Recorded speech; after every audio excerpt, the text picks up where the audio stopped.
नमस्कार दोस्तों, मैं Bhupesh Dewangan career academy YouTube channel पे आप सभी का हार्दिक स्वागत करता हूँ। आज हम लोग साइंस के फिजिक्स सब्जेक्ट के अंतर्गत बहुत ही इंपॉर्टेंट टॉपिक पढ़ने वाले हैं, वो है न्यूटन की गति, लॉज ऑफ न्यूटन्स। बहुत ही ज़्यादा इंपॉर्टेंट दोस्तों, आप सभी जानते हैं, स्कूल टाइम से पढ़ रहे हैं और आपके आगामी एग्जामों जो फिजिक्स संबंधित, जो साइंस से संबंधित जो भी क्वेश्चन आते हैं उसके लिए बहुत ही ज़्यादा इंपॉर्टेंट है कि जड़त्व का नियम क्या है, लॉज ऑफ इनर्शिया क्या है, संवेग का नियम क्या है, मोमेंटम वाला नियम क्या है, या फिर रिएक्शन वाला नियम क्या है, क्रिया प्रतिक्रिया का। रॉकेट उड़ता है तो कौन सा बल लगता है उसमें, न्यूटन का कौन सा गति लगता है। चाहे आप लोग ट्रेन में बैठे हुए हैं, ट्रेन अचानक से रुकती है या फिर गाड़ी हो गया कोई भी, तो अचानक से रुकती है, हम क्या है आगे की ओर सरक जाते हैं, उस पर कौन सा बल लगता है। डायरेक्ट उदाहरण के तहत क्वेश्चन आता है, जैसे बंदूक से गोली चलाते हैं तो बंदूक से चलाने पर वो क्या है पीछे की ओर सरकता है, वो क्यों सरकता है, उसी का हम लोग डिटेल अध्ययन करने वाले हैं। और लास्ट में हम लोग एमसीक्यू क्वेश्चन भी करेंगे दोस्तों, ठीक है, जिससे आपकी इस चीज़ की मतलब इस जो टॉपिक है न्यूटन के नियम से, उससे आपकी पूरी तैयारी हो जाएगी, एक भी क्वेश्चन छूटेगा नहीं, ये गारंटी है। ठीक है, चलिए देखते हैं। शुरू में देख लीजिए न्यूटन के कितने नियम है, अभी तक याद रखना है, 3 ही नियम है न्यूटन के, ठीक है ना। गति का प्रथम नियम बोलते हैं, गति का न्यूटन की गति के प्रथम नियम क्या बोलते हैं उसको, जड़त्व का नियम लिखा हुआ है। सेकंड नियम संवेग का नियम बोलते हैं, इंग्लिश में भी लिखा हुआ है, देख सकते हैं इंग्लिश मीडियम वाले लोग। और गति का तृतीय नियम जिसको क्रिया प्रतिक्रिया का नियम कहते हैं। जैसे रॉकेट उड़ रहा है, कौन सी बल लगेगा उसमें, कौन सा नियम लगेगा, ठीक है ना। हम लोग एक तैराक जो है नाव चला रहा है तो उसका कितना कौन सा बल लगेगा उसको देखेंगे हम लोग। या फिर चलिए, सबसे पहले हमको यही जानना होगा, न्यूटन तो बोल रहे हैं, न्यूटन का पूरा नाम क्या है, तो न्यूटन का पूरा नाम है दोस्तों आइजैक न्यूटन है, ठीक है। अब जानते हैं कि ये जो है कौन से देश के वैज्ञानिक है, तो भारत के तो नहीं है, ये कहाँ से हैं, याद रखने ब्रिटिश वैज्ञानिक, मतलब ये इंग्लिश है, मतलब अंग्रेज है ये, ठीक है ना। इंग्लिश देश के हैं, मतलब ब्रिटेन के वैज्ञानिक है, याद रखेंगे ब्रिटिश देश के। इनकी पुस्तक, इनकी रचना कौन सी है, तो याद रखना है, देखिए फिलोसफाइल नेचुरलीज नेचुरल नेचुरलाइज है, उसके बाद प्रिंसिपिया है, ठीक है, मैथमेटिका। तो ये जो बुक उन्होंने लिखा है दोस्तों, किसने, आइजैक न्यूटन ने, ये याद रखना है बस इसमें। उसके बाद आगे बढ़ते हैं, और ज़्यादा इंपॉर्टेंट नहीं है इसमें। इसे न्यूटन की गति नियम 3 भागों में बांटा गया है। देखिए न्यूटन की गति के नियम 3 भाग में है, कौन कौन से हैं। पहला पहला क्या बोलते हैं, गति का प्रथम नियम बोलते हैं, जिसको जड़त्व का नियम बोलते हैं, इंग्लिश मीडियम वाले लोग देख सकते हैं, first law of motion, law of inertia. उसके बाद है गति का द्वितीय नियम, संवेग का नियम, लॉ ऑफ मोमेंटम। उसके बाद है गति का तृतीय नियम, क्रिया प्रतिक्रिया का नियम, लॉ ऑफ एक्शन रिएक्शन। क्रिया मतलब एक्शन, प्रतिक्रिया मतलब रिएक्शन, ठीक है। 3 ठोक अच्छे से याद कर लेना है। पहला नियम डायरेक्ट क्वेश्चन आता है, न्यूटन के प्रथम नियम क्या कहलाता है, जड़त्व का नियम है कि संवेग का नियम है कि क्रिया प्रतिक्रिया का नियम है। तो पहला नियम दोस्तों याद रखना है, जड़त्व का नियम है, ठीक है ना। दूसरा क्या है, संवेग का नियम है। उसके बाद क्रिया प्रतिक्रिया। तो जसक करके ट्रिक बता रहा हूँ आपको, जसक, जसक याद रखना है, पहला, दूसरा और तीसरा। पहला नियम ज से है मतलब जड़त्व का, दूसरा नियम स से है मतलब संवेग का, तीसरा नियम क से है मतलब क्रिया प्रतिक्रिया का। ओके, अच्छे से याद रखना है इसको। उसके बाद है न्यूटन की गति के नियम, देखते हैं। प्रथम नियम का हम लोग एनालाइज करते हैं। तो प्रथम नियम क्या है, पहला नियम क्या बोलता है, जड़त्व का नियम बोलते हैं दोस्तों, ठीक है ना, लॉ ऑफ इनर्शिया, ठीक है। यदि देखिए क्या बोलता है, ध्यान से समझेंगे, यदि कोई वस्तु विराम अवस्था में, विराम अवस्था मतलब क्या होता है, वो स्थिर है, हिलजुल नहीं रहा है, वो एक अवस्था में है, विराम अवस्था में है, तो विराम अवस्था में ही रहेगी वो, सेम सेम अवस्था में रहेगी वो। और यदि कोई वस्तु गतिमान अवस्था में या कोई गति कर रही है, ठीक है ना, तो वह गति अवस्था में ही रहेगी। ये जो है न्यूटन का प्रथम नियम बोलता है, गति का नियम। जब तक, लेकिन कब तक, कि कोई वस्तु विराम अवस्था में कब तक रहेगी, या कोई वस्तु गतिमान है या चल रही है या बॉल क्या है ढूल रही है, तो कब तक वो ढूलते रहेगी, तो जब तक कोई बाह्य बल ना लगाया जाए, ये इंपॉर्टेंट है। कब तक ये प्रोसेस चलता रहेगा, कोई वस्तु विराम अवस्था में तो विराम ही में रहेगी, स्थिर है तो स्थिर रहेगी, या फिर गतिमान है तो गतिमान रहेगी, जब तक उसमें कोई बाह्य बल ना लगाया जाए, ये इंपॉर्टेंट है। जैसे कि आप लोग देखते हैं फुटबॉल को, देखिए an object at rest will remain at rest, ये क्या है, स्थिर अवस्था में दिख रहा है आपको। उसके बाद जूता से इसको मारेंगे, ठीक है ना, मतलब जूता पहन के क्या है, कोई इसको मारने के लिए आ गया है, ठीक है, अब क्या है मारने वाला है। उसके बाद जो है, अब इसको देखिए इंग्लिश में लिखा है, an object motion will continue with constant speed and direction. अब क्या है, डायरेक्शन दिशा की ओर, किसी दिशा मारेंगे ना हम लोग, ठीक है ना, स्पीड से मारेंगे, तो ये जो है यहाँ बॉल उड़ गया है। उसके बाद ये वाला चित्र देखिए, अनलेस बोल रहा है कि एक्टेड बाई अनबैलेंस फोर्स, यहाँ क्या है, बैलेंस फोर्स नहीं है, तो क्या है देखिए, गतिमान अवस्था में है, ठीक है ना, ये है। उसके बाद देख लेते हैं हम लोग, ये फर्स्ट नियम था, ठीक है ना। अब देखते हैं इसमें क्या बोल रहा है। और तो देखिए गति का प्रथम नियम क्या कहलाता है, जड़त्व का नियम कहलाता है। जड़त्व का नियम, जड़त्व मतलब क्या होता है कि जड़त्व किसी वस्तु का वह गुण है जिसके कारण वस्तु अपनी विराम की अवस्था या गति की अवस्था में होने वाले परिवर्तन का विरोध करती है, बोल रहा है। ठीक है ना, क्या बोल रहा है, जड़त्व जो है किसी वस्तु का वह गुण है जिसके कारण वस्तु अपनी विराम की अवस्था या गति की अवस्था में होने वाले परिवर्तन है, मतलब परिवर्तन मतलब विराम की अवस्था है, अगर उसको गति मिल जाती है तो क्या है, विरोध करेगी। या कोई गतिमान है उसको रोक रहा है कोई तो उसका विरोध करती है। जड़त्व दो प्रकार का होता है, एक जो होता है विराम का जड़त्व होता है और दूसरा होता है गति का जड़त्व होता है। ठीक है ना, मतलब जो रोकने का बल लगाती है, जो भी उस पर बल लगता है परिवर्तन का, तो वही क्या कहलाता है, जड़त्व कहलाता है। देखिए चित्र में ध्यान से देखिए, आप लोग समझ जाएंगे एक ही बार में कि इनर्शिया ऑफ रेस्ट और मोशन, मतलब ये क्या बोल रहा है, विराम का जड़त्व बोल रहा है और ये किसका बोल रहा है, गति का जड़त्व। देखिए विराम का जड़त्व में क्या है, ये वस्तु क्या है, विराम अवस्था में है जी। ठीक है ना, ये विराम अवस्था में, और ये जो है देखिए यहाँ ध्यान से देखेंगे, ये जो है गाड़ी रुकी मोशन में है, गाड़ी चला रहा है, गाड़ी अचानक से रुकी तो क्या है, इधर आ गया। ठीक है, तो ये है, याद रखना है। तो विराम से क्या है, गति में चला जाता है, वो गति से विराम में। उसके बाद देखते हैं वही विराम का जड़त्व क्या होता है। यदि कोई वस्तु, देखिए क्या लिखा है, यदि कोई वस्तु रुकी हुई है, कोई वस्तु रुका हुआ है, मान लो कोई बॉल ही है या हम रुके हुए हैं, तो रुकी हुई ही रहेगी जब तक उस पर कोई बाह्य बल ना लगाया जाए। उदाहरण से समझेंगे तभी आपको समझ आएगा। ये हम लोग न्यूटन का प्रथम नियम पढ़ रहे हैं ना, जड़त्व का नियम। जैसे कि दरी या कपड़ा तथा कंबल को डंडे से पीटने पर धूल जो है बाहर आ जाती है। आप सभी जानते हैं, गद्दा हो गया घर में, उसको हम लोग धूल निकालना है तो उसको पीटते हैं हम लोग डंडे से। क्या लिखा है, कंबल को डंडे से मारने पर कंबल तो तुरंत गतिमान हो जाता है। ठीक है, गतिमान गति करने लगता है, कंबल जो स्थिर रहता है, मारेंगे तो कंबल गति करने लगेगा ना, हिलेगा, वो गतिमान हो जाता है। किंतु धूल के कण विश्राम की अवस्था में रहते हैं, जो धूल जो है उससे चिपका हुआ होता है, धूल गति करेगा कि नहीं करेगा, वो तो जिस जिस पॉइंट से चिपका हुआ है, मतलब गद्दे से या जो भी कपड़ा है चिपका ही रहता है, जिससे वह कंबल से अलग होने लगते हैं, उसको हम लोग फोर्स लगाते हैं कि निकलो तुम बाहर करके। ठीक है ना, धूल को, तो क्या है, निकलता है। तो यही है। और समझते हैं विराम का जड़त्व क्या होता है। देखिए विराम का जड़त्व दूसरा उदाहरण है कि अचानक गाड़ी को चलाने पर यात्री पीछे की ओर झुक जाता है। देखिए ये चित्र है, ठीक है ना, गाड़ी चला तो अचानक क्या है, पीछे की ओर हो गया। ये क्यों हुआ, इसमें लिखा है, देखिए जब गाड़ी या बस अचानक चल पड़ती है तब उसमें ही सवार यात्री के शरीर का निचला भाग गाड़ी या बस के साथ गतिमान हो जाता है। ठीक है, जबकि विराम की जड़त्व के कारण यात्री के शरीर का ऊपरी भाग जो है वो विराम में रहता है, इसलिए गाड़ी या बस के अचानक चल पड़ने से यात्री जो है पीछे की ओर गिरने लगता है। ये इसका कारण है। ये किसका कारण है, गति का प्रथम नियम बोलते हैं। अब देख लेते हैं इसमें और तीसरा उदाहरण है विराम का जड़त्व में। देखिए इसमें क्या लिखा है, कांच में पत्थर मारने से, देखिए ये भी उदाहरण है, ध्यान से समझेंगे। कांच में पत्थर मारने से फूट जाना तथा गोली मारने से छेद होना। गोली जब अत्यधिक वेग से कांच से टकराती है, मतलब अधिक स्पीड से कांच से टकराती है, तो कांच का केवल वही भाग गति में आ पाता है जिसके संपर्क में गोली आती है, तथा शेष भाग जड़त्व के कारण अपने ही स्थान पर रह जाता है। अतः इससे पहले कि कांच का शेष भाग गति में आ जाए, गोली एक साफ गोल छेद बनाते हुए कांच के पार निकल जाती है। इसके विपरीत यदि पत्थर का टुकड़ा कांच पर मारा जाता है तो उसका वेग इतना अधिक नहीं होता है, कांच का केवल वही भाग गति में आए जो पत्थर के संपर्क में आता है, उसके आसपास का कांच भी गतिमान हो जाता है, जिसके कारण कांच के टुकड़े टुकड़े हो जाते हैं। देखिए इसमें क्या बोलना चाह रहा है उसको ध्यान से समझेंगे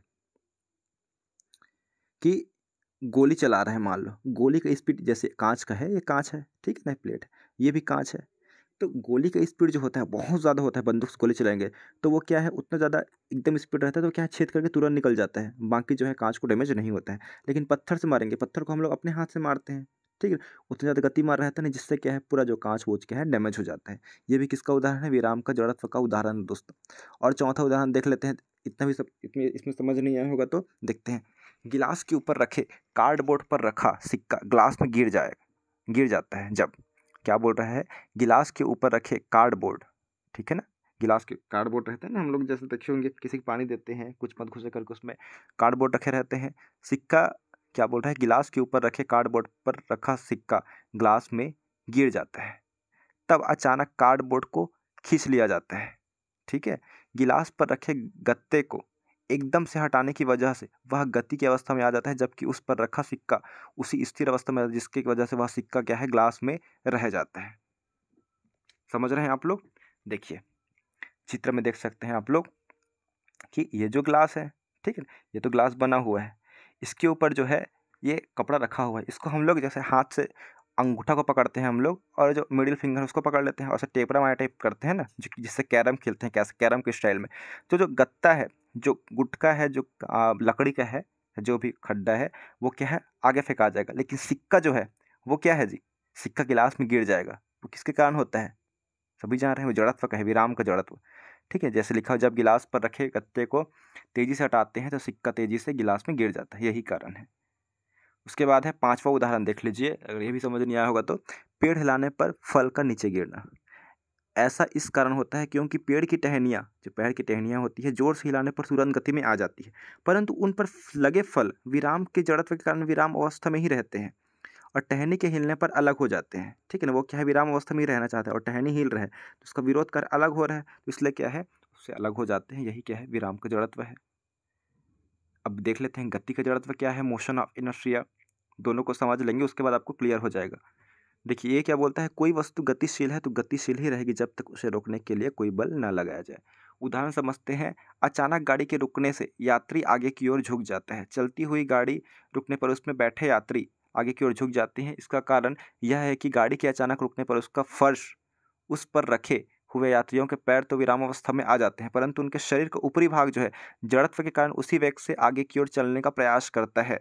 ठीक है ना, इसीलिए यात्री आगे की ओर झुक जाता है। देख लीजिए आप लोग, ये आगे देखे, आगे की ओर झुक गया है। क्या बोल रहा है, जब गाड़ी अचानक रुकने से, रुकता है तो क्या करते हैं, अचानक हो जाता है। इसीलिए तो क्या है, आप सभी जानते हैं कि सीट बेल्ट क्यों लगाते हैं, कार में बैठे रहते हैं, सीट बेल्ट क्यों लगाते हैं, अचानक से कुछ रुकना पड़ जाता है, ब्रेक दबा दिए, कोई आ गया, कोई जानवर आ गया तो ब्रेक दबाते हैं। तो सीट बेल्ट लगाए रहेंगे तो हमारा जो है बॉडी है वो क्या है, सामने जो सीट वीट जो भी है, डेस्क बोर्ड होता है ड्राइवर सीट में या स्टीयरिंग, उससे नहीं टकराएगा। टकराता है तो क्या हाल जानते हैं, सिर में चोट लग सकता है, और जो सीट बेल्ट बांधे रहता है उसको, ठीक है, हमको पकड़ के रखता है ऐसे कंडीशन में, इसीलिए सीट बेल्ट बहुत ज़्यादा आवश्यकता होती है। तो सीट बेल्ट लगाना ही चाहिए, ठीक है ना, सभी को ड्राइवर को भी। उसके बाद देखते हैं दूसरा उदाहरण, जब दौड़ता हुआ घोड़ा अचानक रुकता है तो सवार आगे की ओर गिर जाता है। क्यों गिरता है, क्योंकि स्पीड में रहता है लेकिन रुकता है तो उसका जो ऊपर का भाग है, मतलब आदमी का, वो क्या है, गति में रहता है। अचानक रुकेगा तो क्या होता है, वही बस की तरह। देखिए क्या लिखा है, जब दौड़ता हुआ घोड़ा अचानक रुकता है तो सवार आगे की ओर इसलिए गिरता है क्योंकि दौड़ते समय घोड़ा और सवार दोनों गति अवस्था में रहते हैं, परंतु जब घोड़ा रुकता है तो वह विराम अवस्था में आ जाता है। घोड़ा तो विराम अवस्था में आ गया और सवार जड़त्व के कारण गति करने की चेष्टा करता है, याद रखना है, ठीक है ना, जिससे वह आगे की ओर गिर पड़ता है, याद रखेंगे, ये है। और कुछ देख लेते हैं। अब देख लेते हैं गति का प्रथम नियम है जड़त्व का नियम। देखिए, जड़त्व के कारण वस्तुएं अपनी विराम या गति की अवस्था में परिवर्तन, जड़त्व मतलब सभी है, दोनों आ रहे हैं, एक क्या है, विराम अवस्था वाला, एक गति अवस्था वाला, परिवर्तन का विरोध करती है। आपको क्या लगता है, सभी वस्तुएं समान जड़त्व उत्पन्न करती है? देखिए इसमें, देखिए ये ट्रॉली है, एक प्रकार से कम जड़त्व वाला है, ठीक है ना, और दूसरा है अधिक जड़त्व वाला, अधिक द्रव्यमान है। देखिए इसमें जो कम द्रव्यमान है, मतलब कम भारी है, जिसमें कम सामान डला हुआ है, उसका जड़त्व कम रहेगा, और अधिक द्रव्यमान वाले में जड़त्व अधिक रहेगा, याद रखेंगे दोस्तों, ठीक है। गति का द्वितीय नियम देखते हैं, संवेग का नियम। संवेग का नियम का उदाहरण डायरेक्ट आता है आपके एग्जाम में ना, ठीक है ना, वही बस याद रखना है कि इसमें क्या क्या पढ़ना है, लास्ट में और बता दूंगा मैं। जब कोई व्यक्ति फुटबॉल को किक मारता है तो फुटबॉल चलना प्रारंभ करती है, लेकिन व्यक्ति को इससे चोट नहीं लगती है। लेकिन अगर व्यक्ति किसी पत्थर को पैर मारता है तो उसके पैर को चोट लगती है। और अगर क्रिकेट की गेंद को अधिक वेग से किसी व्यक्ति की ओर फेंका जाए तो उस व्यक्ति को चोट पहुंचा सकती है। ये सब संवेग का नियम है, ठीक है ना। गति का द्वितीय नियम बोलते हैं संवेग का नियम, इसी को पढ़ने जा रहे हैं हम लोग कि क्या बोलते हैं। अब देखते हैं, यहाँ से स्टार्ट हो रहे हैं संवेग। संवेग बराबर क्या होता है, द्रव्यमान इंटू वेग, वेलोसिटी, मास इंटू वेलोसिटी। किसी पिंड के वेग और द्रव्यमान का गुणनफल ही संवेग मतलब क्या होता है, सिंपल से याद रखना है, किसी पिंड के वेग और द्रव्यमान के गुणनफल को ही क्या बोला जाता है जी, तो संवेग कहलाता है। यह एक सदिश राशि है, याद रखेंगे। सदिश मतलब क्या होता है, जिसका एक दिशा होता है, एक दिशा में मारते हैं ना, दिशा क्यों बोल रहे हैं, क्योंकि एक फुटबॉल हो गया, ठीक है ना, उसको हम लोग एक पर्टिकुलर दिशा में मारते हैं, चाहे इधर मारे इधर मारे, इसलिए क्या है, सदिश राशि है, जिसे पी से व्यक्त करते हैं, ठीक है। इसका मात्रक क्या होता है, मीटर पर सेकेंड होता है। वेग बराबर क्या होता है, दूरी बटे चाल, ठीक है। द्रव्यमान का मात्रक क्या होता है बताइए, द्रव्यमान का मात्रक होता है किलोग्राम होता है। तो देखिए यहाँ से ध्यान से समझेंगे ये कैसे आया है, अगर नहीं मालूम है तो बता देता हूँ। देखिए यहाँ से हम लोग को मात्रक कैसे निकालना है। द्रव्यमान का मात्रक क्या होता है, हम लोग कोई भी चीज़ लेते हैं जिसमें भार रहता है, वजन रहता है, उसे किससे मापते हैं, किलोग्राम में मापते हैं ना, ठीक है। तो द्रव्यमान का मात्रा तो किलोग्राम हो गया। और वेग बराबर क्या होता है बताइए? तो वेग बराबर होता है दूरी बटे चाल, दूरी बटे, यहाँ डी लिख देता हूँ, बटे चाल है। दूरी का मात्रक क्या होता है? मीटर। केजी तो लिखेंगे ही, दूरी का मात्रक क्या होता है? मीटर होता है, ठीक है। और चाल का मात्रक दूरी बटे क्या है? वेग बराबर दूरी बटे समय है, समय का मात्रक सेकंड होता है, तो सेकंड ऊपर आएगा तो क्या होगा? एम एस इनवर्स हो जाएगा। इसी को हम लोग क्या लिखेंगे? एम बटे एस लिखेंगे। और केजी तो रहेगा, यही तो लिखा हुआ है, केजी एम बटे सेकेंड, मीटर प्रति सेकंड, यही तो है। यदि दो पिंडों, ध्यान देंगे, यदि दो पिंडों m1 व m2 का वेग एक समान हो तो भारी पिंड का संवेग अधिक होगा। याद रखेंगे, किसका संवेग अधिक होगा? यदि दो पिंडों m1 व m2 का वेग एक समान हो, वेग जो है एक समान हो, तो जो भारी पिंड है उसका संवेग अधिक होगा। वो लिखा हुआ था उसमें, चित्र हम देखे थे। संवेग का नियम देखते हैं, और क्या बोलता है? किसी वस्तु पर लगाया गया बल उस वस्तु के द्रव्यमान तथा उस वस्तु में बल की दिशा में उत्पन्न त्वरण के गुणनफल के समानुपाती होता है। इंग्लिश में भी लिखा हुआ है, यदि किसी वस्तु पर बल लगाया F है और उस वस्तु का द्रव्यमान m है, तो उत्पन्न त्वरण क्या होगा बताइए? तो ये तब क्या होता है? उत्पन्न त्वरण मान लो a है, तो F बराबर क्या होता है? m है, सभी पढ़े हैं, F बराबर क्या होता है? m होते हैं। देखिए, बल वह धक्का या खिंचाव है जो किसी वस्तु को स्थिति में बदल देते हैं। बल लगाते हैं, चाहे कोई वस्तु विराम है तो बल लगाएंगे तो वो चलने लग जाएगा, या कोई ढूल रहा है उस पर हम लोग रोकते हैं, तो इसी प्रकार की क्या है? बल है वो। किसी वस्तु में पदार्थ की मात्रा को क्या बोलते हैं? पदार्थ की मात्रा जितनी अधिक द्रव्यमान कहते हैं। और किसी वस्तु में वेग में परिवर्तन की दर को क्या बोलते हैं? तो त्वरण बोलते हैं, ठीक है। न्यूटन के द्वितीय नियम का स्पष्टीकरण देखते हैं हम लोग। मतलब संवेग का ही नियम बोल रहा है, जब किसी वस्तु पर कोई बाह्य बल लगाया जाता है तो उसमें त्वरण उत्पन्न हो जाता है। यह त्वरण आरोपित बल के अनुक्रमानुपाती होती है।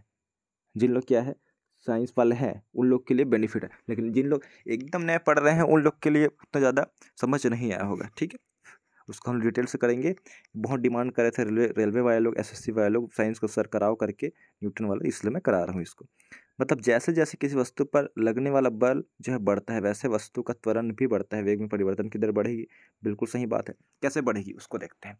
वेग में परिवर्तन, देखिए ध्यान देंगे, जैसे कि कोई बॉल है, ठीक है ना, ये कोई बॉल है, अब ये इधर बढ़ रहा है ऐसे धीरे धीरे करके, हम इसको रोकेंगे, ठीक है ना।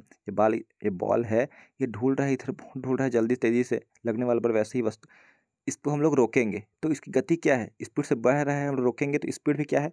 कम होगी, तो वेग में परिवर्तन तो होगा ना। वेग क्या है? जितना मान लो 60 की स्पीड चल रही होगी, अब क्या धीरे धीरे उसमें 10 में हो जाएगी, तो वही तो है। तो त्वरण भी बढ़ता है, बदलता है, याद रखना है, कम हो जाएगी, यही सब बोला जाएगा। स्पष्टीकरण देखिए, इसमें उदाहरण समझते हैं। पहला उदाहरण है, गेंद पकड़ते समय खिलाड़ी अपने हाथों को पीछे की ओर खींच लेता है। पीछे की ओर क्यों खींचते हैं? हम लोग जो कैच पकड़ते हैं, क्रिकेट खेलते हैं, पीछे की ओर क्यों खींचते हैं? तेज गति से आती हुई गेंद का संवेग अधिक होता है। संवेग क्या होता है? द्रव्यमान। गेंद में क्या है? संवेग, द्रव्यमान तो रहेगा ही रहेगा, प्लस क्या रहेगा उसमें बताइए? द्रव्यमान इंटू वेग भी रहेगा उसमें।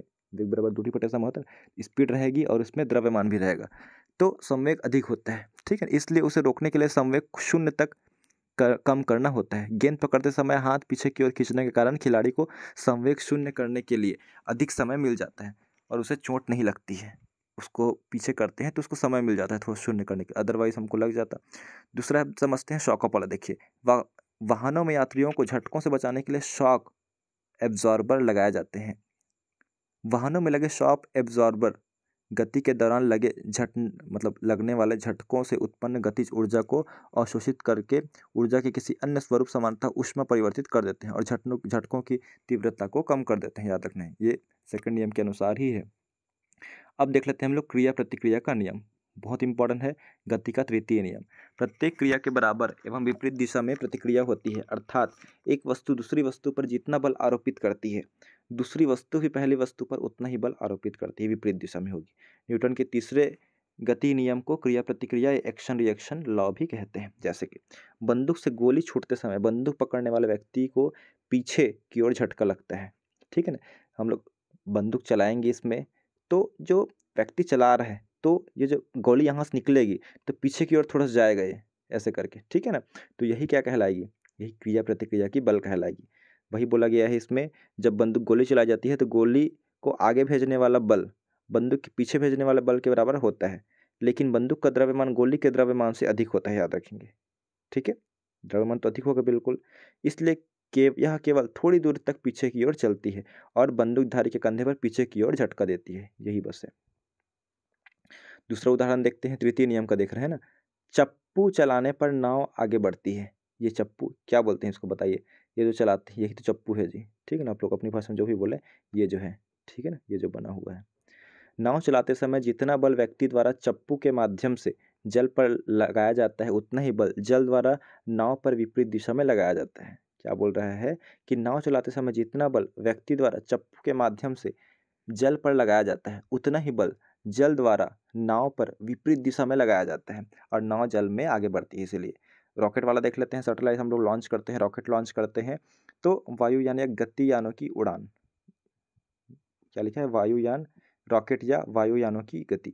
वायुयान या रॉकेट इंजन द्वारा पीछे की ओर गैसों का उत्सर्जन करने पर उन गैसों द्वारा भी वायुयान पर आगे की ओर प्रतिक्रिया बल अर्थात धक्का लगाया जाता है, जिससे वायुयान जो है आगे बढ़ती है। जैसे कि पीछे साइड है, ये पीछे साइड धक्का देता है उससे, ठीक है ना, जमीन को धक्का देता है तो आगे बढ़ते जाती है स्पीड से, यही इसका कारण है। चौथा उदाहरण है तीसरा नियम का। जब कोई व्यक्ति नाव से उतरता है तो नाव पीछे की ओर क्यों खिसक जाता है जी। हम लोग उतरते हैं नाव से, आप सभी देखे होंगे। अब क्या घूम फिर के हम लोग आ गए, ठीक है ना, अब उतरना चाहते हैं हम लोग किनारे पे, तो जब उतरते टाइम तो नाव क्या है, पीछे सरक जाता है, डर लगते रहता है ना, सावधानी से उतरना पड़ता है। तो इसका कारण क्या है, इसका भी वही है, क्रिया प्रतिक्रिया का। क्या लिखा है, नाव पर आदमी का धक्का एक बल है ना, नाव पर क्या है, धक्का एक बल है। नाव आगे की दिशा में आदमी पर समान बल लगाती है, जो उसे आगे बढ़ने में मदद करता है। चूंकि नाव पानी पर तैर रही है और स्थिर नहीं है, अतः यह आदमी द्वारा लगाए गए बल के कारण पीछे की ओर बढ़ती है।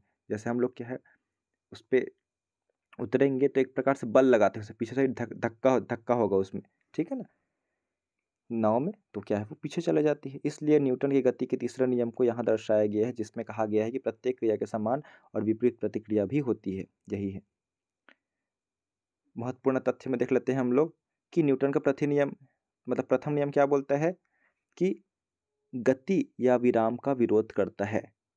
जड़त्व का नियम पढ़ें। द्वितीय नियम क्या बोलता है, चोट कम अधिक लगना, जैसे बॉल वाला है। और तीसरा नियम क्या बोलता है, एक्शन या रिएक्शन, पढ़ चुके हैं। न्यूटन के प्रथम नियम से हमें बल की परिभाषा मिलती है, बल मिलता है कि बल कितना लगा रहे हैं, कम लगा रहे हैं, ठीक है ना, ये सब मिलता है। न्यूटन के दूसरे नियम से हमें बल का सूत्र प्राप्त होता है, F=ma पढ़े हैं, ठीक है। चलिए अब देख लेते हैं कुछ क्वेश्चन, देख लेते हैं कि क्वेश्चन किस प्रकार से आते हैं एग्जाम में। ऐसे ये सब थ्योरी पढ़ चुके हैं, लेकिन मेन जो है क्वेश्चन किस प्रकार से आते हैं आपके एग्जाम में, कैसे आएंगे, ठीक है, कैसे आया हुआ है वो क्वेश्चन देखेंगे। लगातार सभी एग्जाम में आ चुका है, हालांकि इधर लिखा हुआ है सोल्जर वाला, लेकिन PSC, CJPSC, UPSC सभी एग्जाम में आया हुआ है। देखिए, प्रत्येक क्रिया के बराबर व विपरीत दिशा में एक प्रतिक्रिया होती है। यह न्यूटन का कौन सा नियम है, तो न्यूटन का नियम होगा दोस्तों थर्ड वाला है, सभी जान रहे हैं, रॉकेट वाला जो उड़ता है पीछे साइड भी जाता है, नाव वाला जो पढ़े हैं। उसके बाद है जल में तैरना न्यूटन की गति के किस नियम के कारण संभव है, तो बताइए, जल में तैरना, तो जल में तैरना जो है कौन सा बल लगाते हैं हम लोग, तृतीय बल तो लगाते हैं क्या हम लोग, ठीक है ना, वही होगा ना। चलिए बताइए। और क्वेश्चन है इसमें कोई पिंड तब तक विरामावस्था में ही बना रहेगा जब तक उस पर कोई बाह्य बल कार्य करता है। यह कथन किसका है, आर्किमिडीज का है, आइंस्टीन का है कि गैलीलियो का है। चलिए कमेंट के माध्यम से बताइएगा आप लोग। बल की परिभाषा आती है न्यूटन के खालिस्तान से, बल की परिभाषा बोल रहे हैं, अभी जस्ट पढ़े हैं, रेलवे एग्जाम के लिए बहुत ज़्यादा इंपॉर्टेंट है, असिस्टेंट लोको पायलट के लिए। उसके बाद है कमेंट में ही बताइएगा आप लोग न्यूटन के पहले नियम को क्या कहते हैं। और उसके बाद है चलती हुई बस जब अचानक ब्रेक लगती है तो उसमें बैठे हुए यात्री आगे की ओर दिशा में गिरते हैं, इसको किसके द्वारा समझाया जा सकता है। सापेक्षिकता है, न्यूटन का पहला नियम, न्यूटन का दूसरा नियम, न्यूटन का तीसरा नियम। अगर आप लोग को वीडियो समझ आया होगा तो जरूर बताइएगा आप लोग, ठीक है, नहीं आया होगा तो भी बताइएगा आंसर क्या होगा करके। नेक्स्ट क्वेश्चन है रॉकेट की कार्य प्रणाली किस सिद्धांत पर कार्य करती है। रॉकेट जो उड़ता है मिसाइल, न्यूटन का कौन सा नियम लागू होता है, बल गुणनफल होता है। हम लोग सेकंड में पढ़े हैं द्रव्यमान वेग का, द्रव्यमान त्वरण का, भार और वेग का, भार और त्वरण का, तो आप लोग बताइएगा मालूम होगा तो। उसके बाद है किसी कालीन की सफाई के लिए, कोई भी कालीन है गंदा हो गया, उसके छड़ी से पीटा जाए या गद्दे को पीटा जाए, कंबल हो गया, तो कौन सा नियम लागू होता है, सिंपल से वही पूछ रहे हैं, ठीक है। संवेग का देख ली, संवेग बराबर क्या होता है, इसका सूत्र क्या होगा देख लीजिए। उसके बाद है जब एक दौड़ता हुआ घोड़ा अचानक रुक जाता है तो घोड़े का सवार आगे की ओर गिर जाता है, यह किस वजह से होता है, इसको भी आप लोग बताइएगा मालूम, मतलब अगर समझ आया होगा तो। उसके बाद है जैसे ही नाविक मतलब नाव चलाने वाला आगे की दिशा में कूदता है तो नाव पीछे की ओर चली जाती है, यह उदाहरण न्यूटन किस नियम को दर्शाता है। ठीक है, सब आप लोग कमेंट के माध्यम से बताइएगा। दोस्तों यहीं तक खत्म करते हैं, वीडियो अच्छा लगा होगा तो बताइएगा। मैं साइंस का लगातार अन्य सब्जेक्ट जो केमिस्ट्री है, बायो पर भी वीडियो बना दूँगा। Thank you.